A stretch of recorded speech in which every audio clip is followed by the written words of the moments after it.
NEET के वे सारे बच्चे और उनके माता पिता जो इस बात से लगातार निराशा और हताशा में डूबे हुए थे कि इतनी मेहनत और इतने अच्छे मार्क्स के बाद भी सरकारी मेडिकल कॉलेज में बच्चे को दाखिला नहीं मिल रहा है, उनके लिए उम्मीद जगी है। मैं यूं कहूं कि आपके साथ या आपकी खातिर हमारी लड़ाई किसी राहत भरे मोड़ पर आई है तो गलत नहीं होगा। सुप्रीम कोर्ट ने नीट परीक्षा लेने वाली संस्था एनटीए को कहा है कि आप यूजी नीट के सभी परीक्षार्थियों का रिजल्ट वेबसाइट पर शनिवार दोपहर 12 बजे तक जारी कीजिए।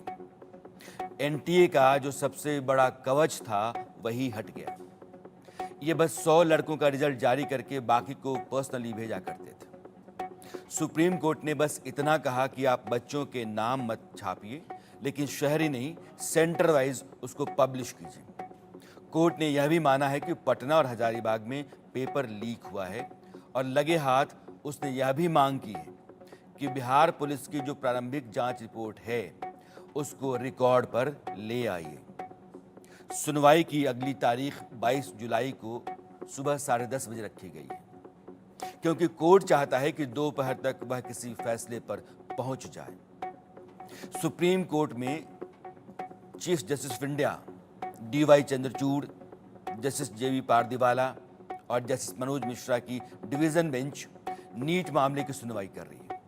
यह तीसरी सुनवाई थी और मामला नीट में गड़बड़ी का। 40 याचिकाएं दाखिल हैं, तो उसमें जाहिर एनटीए की तरफ से जो अर्जी है वह भी है। 11 जुलाई को दूसरी और 8 जुलाई को तीसरी सुनवाई हुई थी। सुप्रीम कोर्ट में बेसिकली जो आज हियरिंग कंक्लूड हुई है उसमें पेटिशनर्स की साइड से रिक्वेस्ट की गई थी कि जितना रिजल्ट्स है सारे कैंडिडेट्स का वो एटलीस्ट ऑनलाइन आ जाए, so that we can utilise our mind and apply our mind for the analytical digital analysis, ताकि कितने स्टूडेंट्स को कितना रिजल्ट है और कितने मार्क्स मिले हैं उसके ऊपर प्रॉपरली हम भी देख पाएँ, और सेंटर वाइज किस सेंटर पे कितने कैंडिडेट्स को किस हिसाब से रेटिंग्स रही हैं एग्जाम्स की वो हम थोड़ा एनालिसिस कर पाएँ। तो इसलिए कल 5 बजे तक एनटीए को डायरेक्शन है कि सैटरडे को 5 बजे तक डायरेक्शन है एनटीए को कि सारा रिजल्ट अपलोड करेंगे। एक सबसे इम्पोर्टेंट बात जो इस केस में निकल के आ रही है अभी आ रही है कि जो मेजर पेपर लीकेज है that was done at Patna. तो पटना का जो इन्वेस्टिगेशन करी है पटना पुलिस ने, इनिशियल इन्वेस्टिगेशन जो है वो बड़ा इंपॉर्टेंट पार्ट रखती है। सो इनिशियल इन्वेस्टिगेशन को रिपोर्ट कॉल की है इनिशियल रिपोर्ट की पटना पुलिस से। ये कोर्ट में आज जो हुआ वो है, लेकिन क्या क्या हुआ थोड़ा डिटेल्स में आपको बताना चाहता हूं। जो सीबीआई की जांच रिपोर्ट पर वकील की जो याचिकाकर्ताओं के वकील थे उन्होंने कहा कि हमें जांच की स्टेटस नहीं मिली है। इस पर चीफ जस्टिस ने कहा कि जरूरी नहीं है कि इससे जांच प्रभावित हो या हो सकती है। री एग्जाम की जो मांग थी, याचिकाकर्ता के वकील ने कहा कि 22 लाख कैंडिडेट्स ने एग्जाम क्वालिफाई किया है और सबने री एग्जाम की मांग की है। इस पर जस्टिस चंद्रचूड़ ने कहा कि सिर्फ इसी के चलते कि सबने मांग की है, री एग्जाम का आदेश नहीं दिया जा सकता है। अब सवाल था कि टॉपर्स कितने हैं?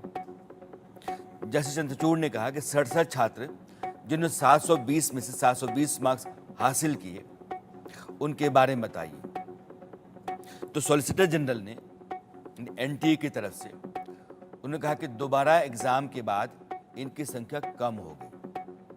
फिर जस्टिस चंद्रचूड़ ने कहा कि री एग्जाम देने वाले जो 1563 बच्चे थे उनमें से 720 अंक कितनों ने हासिल किए? तो जवाब ये आया कि ऑल इंडिया रैंक जो 1 होता है उस पर सिर्फ 17 कैंडिडेट्स।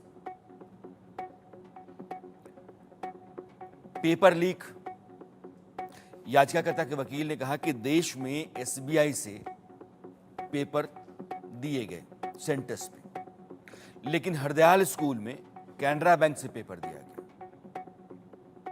इस पर एनटीए के वकील और सॉलिसिटर जनरल ने कोई जवाब नहीं दिया। सेंटर चेंज, यह भी एक सवाल है। 23,33,000 में से कितने छात्रों ने अपने सेंटर बदले, यह जस्टिस चंद्रचूड़ ने पूछा। एनटीए ने कहा कि फिलहाल सिस्टम जो हमारा है उससे डेटा नहीं मिल सकता है। ये स्थिति आज कोर्ट के भीतर रही। Chief justice of India justice Chandrachud ने कहा कि जिन लोगों ने पेपर लीक किया है उनका मकसद ये नहीं था कि एग्जाम को राष्ट्रीय मुद्दा बनाया जाए। कोई नाम शोहरत कमाना नहीं चाहते थे, वो पैसे बनाना चाहते थे और पैसे बनाने के लिए उन्होंने ऐसा किया। पेपर के बड़े पैमाने पर लीक के लिए उस लेवल पर कॉन्टैक्ट्स भी जरूरी होते हैं और हम भी मानते हैं। कॉन्टैक्ट्स इसलिए ताकि आप अलग अलग शहरों में ऐसे प्रमुख संपर्क से जुड़ पाएं।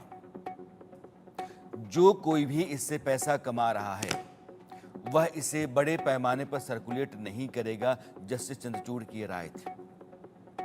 अब जहां तक केंद्र सरकार का सवाल है तो उसने जो अपना हलफनामा दाखिल किया उसमें उसने कहा है कि आईआईटी मद्रास के डेटा एनालिटिक्स कोई असामान्यता या बड़े पैमाने पर गड़बड़ी नहीं दिखा रहा है।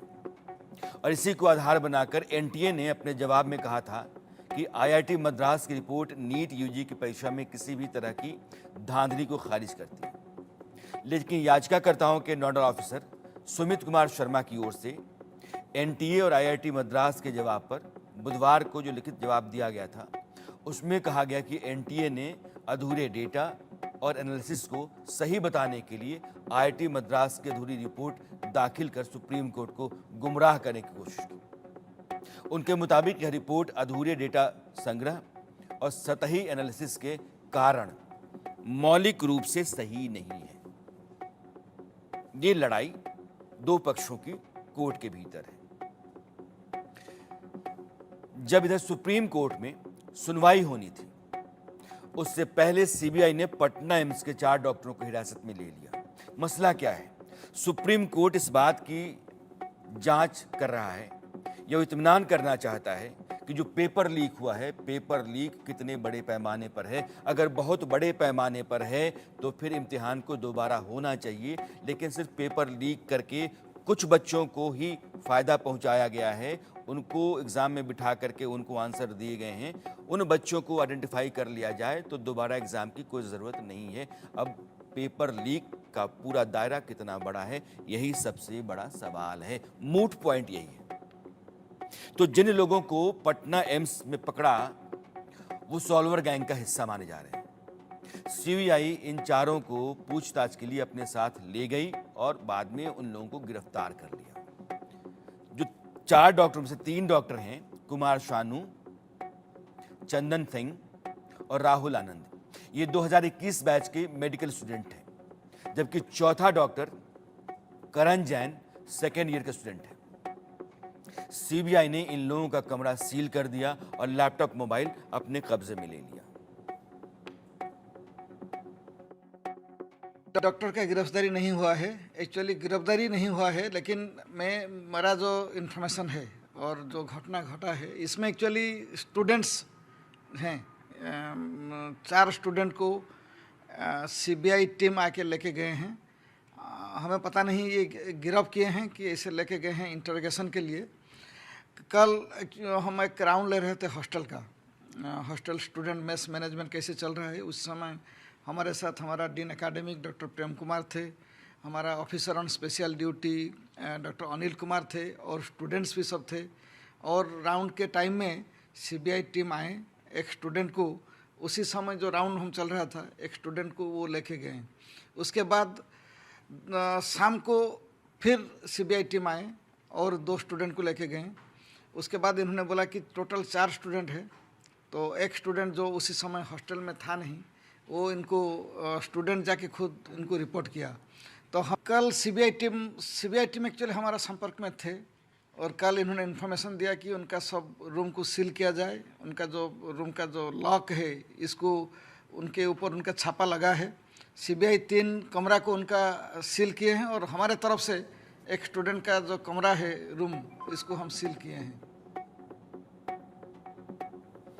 मामला बहुत बड़ा है। इंडिया न्यूज़ ने 4 जून को रिजल्ट आया, मैं आपको दोबारा बताना चाहता हूं कि 14 जून को रिजल्ट आना था, 10 दिन पहले आया था और 4 जून को देश में जो आम चुनाव हुए थे उनकी वोटों की गिनती हो रही थी और उसी भीड़ भाड़ शोर शराबे में एनटीए ने रिजल्ट को जारी किया था।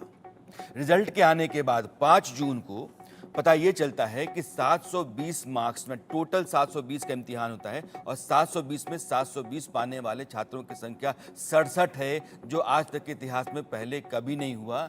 लेकिन इसी दौरान यह पाया जाता है कि 719 और 718 मार्क्स भी बच्चों के हैं और यहीं से हंगामा खड़ा हुआ, क्योंकि आप 719 और 718 मार्क्स ला ही नहीं सकते हैं।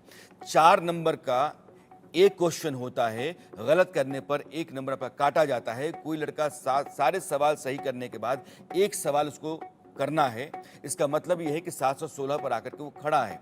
अगर सही करेगा तो 720 होगा, गलत करेगा तो 715 होगा, यानी कि टोटल मार्क्स 720, 716 या 715 हो सकते हैं, 18-19 नहीं हो सकते हैं। और यहीं से बावेला खड़ा हुआ। इंडिया न्यूज़ फिर उन तमाम बच्चों के साथ खड़ा हुआ जो बच्चे अपने लिए इंसाफ की मांग लेकर के खड़ा हुए। साल भर, 2 साल, 3 साल की मेहनत, उनकी लगन और उसके बाद 630, 640, 650, 660 नंबर लेने के बाद भी वो खाली हाथ हैं। सरकारी मेडिकल कॉलेज उनको नहीं मिल रहे थे। यहाँ से हमने माना कि कुछ न कुछ है जो बड़ा है और ये धांधली है, भ्रष्टाचार है, बड़े पैमाने पर कुछ है जो गड़बड़ है। और उस दिन से लगातार इंडिया न्यूज़ इस मुहिम को, इस अभियान को जारी रखे हुए।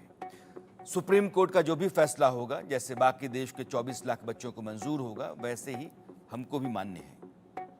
लेकिन फैसला सुप्रीम कोर्ट को करना है और इस दौरान जांच इस बात की है कि यह जो पेपर लीक है उसका दायरा कितना बड़ा है। और सीबीआई चूंकि जांच कर रही है तो लगातार अपनी कड़ियां बिठा रही है। थोड़ी देर में मैं कुछ मेहमानों को जोड़ूंगा, उसके पहले मैं आपको बताना चाहता हूं कि ये पूरी जांच कहां पहुंची है। तो सीबीआई ने पेपर लीक होने से लेकर के जिन लड़कों के साथ सेटिंग की गई थी उन तक, यानी कि पहली जो कड़ी है उससे लेकर के आखिरी कड़ी तक तरतीब बिठा रही है।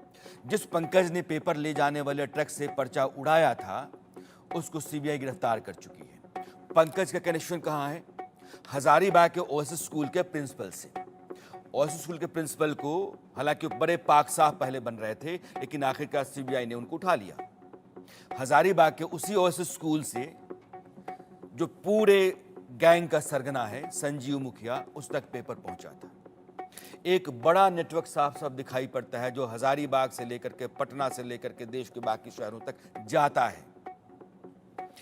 इसलिए हम कहते हैं कि ये एक बड़ा दायरा है पर्चा लीक का। और जितनी असंभव चीजें पहले थीं वो सारी संभव हुई, क्योंकि बड़े पैमाने पर गड़बड़ झाला और धांधली है। अब चर्चा के लिए हमारे साथ 3 मेहमान हैं। नरेंद्र हुड्डा जी, आप लॉयर हैं, और 2 बच्चे हैं, आयशा खान और मयंक कुमार, जिन्होंने इस बार इम्तिहान दिया। पहले मयंक, ये जो सुप्रीम कोर्ट ने आज कहा कि सारे रिजल्ट जारी किए जाएं, इस रिजल्ट के पब्लिश कर दिए जाने के बाद से क्या पता चलेगा? जो भी सुप्रीम कोर्ट ने आज कहा है इस नीट के स्कैम के लेके कि जो एनटीए को सारे जितना भी डेटा है वो पब्लिश करना है सैटरडे तक, तो उससे हमें थोड़ी क्लैरिटी मिलेगी कि एक्चुअली डेटा पता चलेगा कि कौन से स्टूडेंट्स ने, मतलब सबसे मेजॉरिटी ऑफ जो स्टूडेंट्स जिन्होंने क्वालिफाई किया वो कौन से स्टेट्स हैं और कौन से सेंटर से हैं। इससे थोड़ी क्लैरिटी मिलेगी कि स्कैम का लेवल क्या है और ये सब क्या है, स्कैम से रिलेटेड चीजें। लेकिन इसमें भी 100% गारंटी नहीं है, क्योंकि ऐसा भी हो सकता है कि पेपर लीक जो है वो ऑनलाइन हो और पूरे वाइड स्प्रेड हो पूरे इंटरनेट पे। ऐसे में अगर हुआ तो ऐसा भी हो सकता है डेटा में कि मल्टीपल जगह से टॉपर्स निकले। लेकिन फिर भी कंपैरेटिवली थोड़ा क्लैरिटी तो मिलेगी। जैसे अभी हमें पता चला है कि अभी पटना में पेपर लीक हुआ है, तो अब उसके हमने सेंटर पे चेक किया है, ऐसे ही हमें और सेंटर्स का पता चलेगा इससे। तो इसमें थोड़ी क्लैरिटी तो मिलेगी, हमें उम्मीद है। बिल्कुल। हरियाणा के एक सेंटर से जो टॉप 67 बच्चे थे उनमें से 8 बच्चे, यानी कि 6 तो वो थे जो 720 लेकर के आए, और 7वें और 8वें नंबर का यानी कि 68 और 69 पोजीशन पर जो बच्चा था वो 719 और 720 718, तो 720 वाले 6 और 719 और 718 वाले 1-1, यानी 8 बच्चे एक ही सेंटर के। और बैंक यही कह रहे हैं कि हमको ये तो पता चल जाएगा किस सेंटर पे इतने मेधावी बच्चे थे, और मोटे तौर पर एक अनुमान होगा। आयशा, आपको क्या उम्मीद है?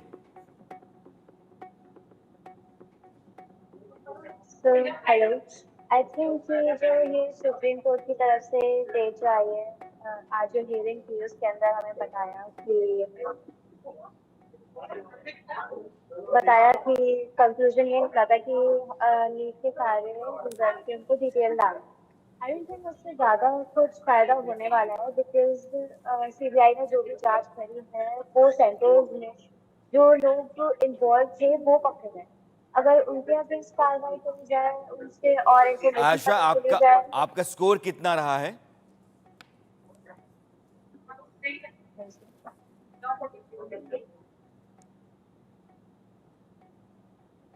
आयशा को मेरी आवाज आई? मैं आयशा के पास आता हूं। नरेंद्र हुड्डा जी हमारे साथ जुड़ गए हैं। आप लॉयर हैं और मेरा एक सीधा सवाल आपसे है। सुप्रीम कोर्ट में आज की जो जगह है, और सुप्रीम कोर्ट ने ये कहा कि सारे रिजल्ट्स आप पब्लिश कीजिए वेबसाइट पर। इससे वो बच्चे जो 23.5 लाख हैं, जिनको उम्मीद है कि दोबारा एग्ज़ाम हो जाएगा, उनके लिए ये कितनी बड़ी राहत है, या उनके रास्ते में ये कितना बेहतर है? देखो, आज की सुप्रीम कोर्ट की इस डायरेक्शन से कम जो पटिशनर्स हैं, जो बच्चे चाहते हैं कि दोबारा एग्जाम हो, वो उस डेटा मिलने से उस डेटा को एनालाइज कर पाएंगे, क्योंकि एनटीए ने अपनी तरफ से डेटा एनालिसिस करके कोर्ट के सामने एक ऐसी पिक्चर रखने की कोशिश की है कि इसमें कुछ भी गलत नहीं है। अब हम उस पिक्चर को कंटेस्ट नहीं कर सकते जब तक कि हमारे पास भी वो डेटा ना हो और हम भी अपने तरीके से उसको एनालिसिस कर सके। ये कहना अभी मुश्किल है कि उससे कितना फायदा होगा, कितना नहीं होगा, पर कम से कम हम अपने लेवल पे उसका एनालिसिस करके कोर्ट को असिस्ट कर सकेंगे। ये सीबीआई की जो पूरी जांच चल रही है, वो हजारीबाग में ओएसिस स्कूल के प्रिंसिपल से लेकर के और पटना एम्स के डॉक्टरों तक की गिरफ्तारियां हैं। एक जो मूट पॉइंट है जिस पर चर्चा होनी चाहिए, सुप्रीम कोर्ट भी उसकी असलियत जानना चाहता है कि यह लीक जो है कितने बड़े लेवल पर है, और बहुत बड़े लेवल पर है तो फिर सुप्रीम कोर्ट का फैसला वही होगा जो सुप्रीम कोर्ट ने पहले कहा था कि दोबारा परीक्षा तभी जब पेपर बहुत बड़े स्केल पर लीक हुआ हो। आपको सीबीआई की जांच जो चल रही है और अभी तक की जो स्थितियां हैं, उनको देखते हुए क्या लग रहा है? देखो, सीबीआई की जांच रिपोर्ट सीबीआई ने सील्ड कवर में सुप्रीम कोर्ट को दी है। तो हम सीबीआई रिपोर्ट में क्या लिखा है उसके बारे में पटिशनर्स को या पटिशनर्स के वकीलों को कोई जानकारी नहीं है। हमने आज ये कहा कि जो पटना पुलिस की जो इनिशियल इंक्वायरी थी, उस इनिशियल इंक्वायरी से ये इंडिकेशन साफ नजर आ रहे थे कि जो ये लीक है ये बहुत लिमिटेड लेवल पे नहीं है, ये बड़े लेवल पे लीक है और ये एक ऑर्गेनाइज्ड गैंग द्वारा किया हुआ कार्य है, कृत्य है। बट सीबीआई जिस तरीके से चीफ जस्टिस साहब ऑब्जर्वेशन दे रहे थे, ऐसा लग रहा था सीबीआई ये कहने की कोशिश कर रही है अपनी रिपोर्ट में कि ये सिर्फ हजारीबाग और पटना तक सीमित है और वहां पर भी कुछ लिमिटेड बच्चों तक सीमित है। तो हमने ये कोर्ट में गुहार लगाई कि जी आप बिहार पुलिस की जो इनिशियल इन्वेस्टिगेशन रिपोर्ट है, ये उसको जो मंगा बिहार लीजिए। पुलिस ने जो डाटा कलेक्ट किया और था, वो सुप्रीम भी कोर्ट जरूर ने यह मंगवाइए। कहा भी है कि आप पटना पुलिस की जो इनिशियल रिपोर्ट है उसको भी आप कोर्ट के सामने लेकर के आइए। जाहिर है कि आपकी बात सुप्रीम कोर्ट ने मानी है। सोमवार को हियरिंग होगी और सोमवार को हियरिंग से पहले जो रिजल्ट है शनिवार को दोपहर 12 बजे तक वो एनटीए को जारी करना है। आखिरी सवाल मेरा मयंक और आयशा से। मयंक, आपका स्कोर कितना है? सर मेरा स्कोर 670 है। 670 है। Yes sir. आपको गवर्नमेंट मेडिकल कॉलेज तो मिल जाना चाहिए। यस सर, मेरे को गवर्नमेंट मेडिकल कॉलेज मिल जाना चाहिए, लेकिन जब मैंने पहले चेक किया था तो रैंक प्रेडिक्टर ये सब बता रहे थे, और पिछले साल का जो ट्रेंड था कि मेरे को टॉप मेडिकल कॉलेज मिलेगा, लेकिन अब 670 पे कोई मेरे को एवरेज या लो ग्रेड मेडिकल कॉलेज मिलेगा, गवर्नमेंट कॉलेज। यस, इसलिए कि इस बार कट ऑफ जो है बहुत ऊंचा गया Yes, हुआ है। unexpectedly इसमें high कोई चली कोई नहीं। आयशा, आपका स्कोर कितना है बेटा? तो मेरा स्कोर 620 रहा था। 6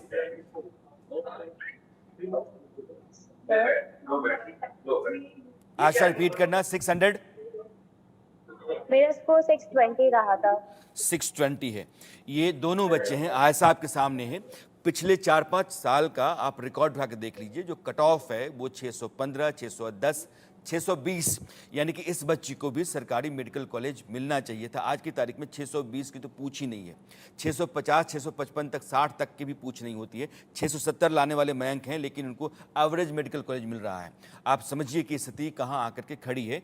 इसलिए हमारी लड़ाई है कि ये बच्चे जो देश में 24 लाख नीट के इम्तिहान में अपीयर हुए हैं, उन्होंने बहुत मेहनत से अपना स्कोर 630, 640 के आसपास ले जाकर के खड़ा किया है। ऐसे बच्चे जो 640, 630, 620 के आसपास होते हैं, बहुत कॉम्पिटेंट होते हैं, और उनको इस बार बहुत धक्का लगा है। उनके लिए राह आसान हो, अगर लगता है उनको कि ना ये तो ट्रांसपेरेंट है, जिसको लेना था वो ले लिया, वो काबिल लोग थे जिन्होंने इस बार कॉम्पीट किया और उन्होंने अपनी पोजीशन बनाई है, लेकिन अंधेरे में नहीं कि आपने जो कुछ भी कह दिया, कर दिया, जो फैसला आपने दे दिया वही मान्य हो गया, उसी के आधार पर बच्चों ने एडमिशन ले लिया। नहीं हो सकता है। देश की सबसे बड़ी अदालत जो फैसला देगी वह सबको मान्य होगा, और फैसले तक लड़ाई बाकी है।